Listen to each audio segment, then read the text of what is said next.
Jin and Sun is a great arc because he's the abusive husband and she's the docile wife, but by the end of the second season, they've totally flip-flopped.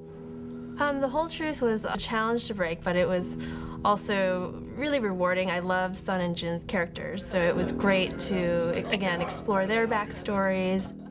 That story is very conflicting. It's all about, in some ways, the things you run away from, the things you run away to. 216 was one of the most challenging acting episodes I've ever had. Action!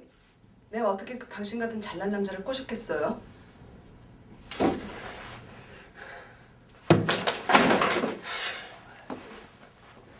Cut. Like that. That was good. Yeah. Okay. Cut. Print. The swings of emotion that both Jin and Sun were required to go through in such a quick, moment-to-moment kind of way was something like I'd never done before. We did a scene in the bedroom where it starts off as a seduction scene and it goes to an argument which blows up into a fight, which turns into a scene that's about begging for forgiveness, and just so many different colors all within the same scene. That was the first time I think I'd ever done that on this show. I'm not saying you should stay for Jin. In terms of the fidelity in their marriage, it's Sun who is sort of suspect as opposed to Jin. Every sacrifice that he made in his life was for Sun, but she can't really say the same. I had been sort of hankering to do the Sun pregnancy story for a while, and that it would make sense that if she couldn't have kids off the island, she would become pregnant on the island. Episode 214, Sun gets kidnapped by Charlie. And then 216, we find out that Sun is actually pregnant. And by whom? We don't know. As of right now, the jury is out as to whose baby it really is. It could be anyone or anything. We don't know. Well, I think that she's sort of the same. So at the end of the second season, a little more morally ambiguous than he is, which is sort of cool because looking at the pilot in that moment when he slaps her hand or yells at her to button up her collar, you never would think that this was their life. I'm going to make up Michael Emerson today. He plays a character named Henry Gale, and he's been beaten rather badly by Saeed. When I hold this on his face, this lines up with his eyebrow. That's his hairline. This is his sideburn area. That's the corner of his nose, and that's the edge of his mouth.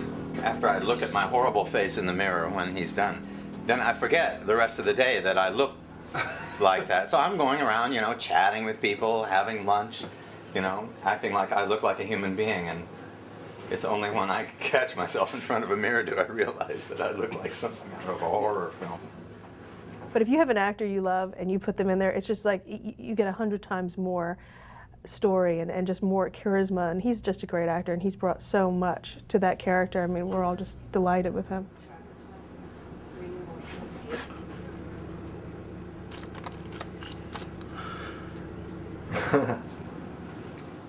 This is the big secret of this makeup. No one knows about it, but we're letting you in on a few makeup secrets. You're cotton, sir. This is like the lowest tech part of the whole. Lowest tech. Yeah, I was going to make him a dental prosthetic, but this is the one. That's the secret. There you go.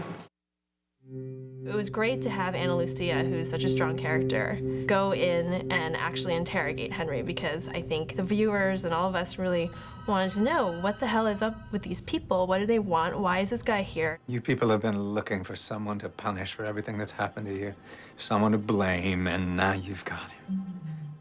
Michael Emerson is an extraordinary actor. You can tell, having worked with so many different actors, that Michael is highly trained. He's like a Stradivarius. Men reject their prophets and slay them, but they love their martyrs and honor those whom they have slain. So what's the difference between a martyr and a prophet? Because they've written these brilliant speeches for Henry Gale, there are times I found in working with him that because he has the facility as an actor of language, you need to activate it a little bit because it can get a little speechy.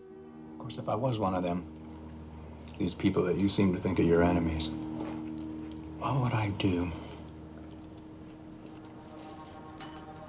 That's a particular facility he has, which is a joy as a director. I guess it's a good thing I'm not one of them, huh?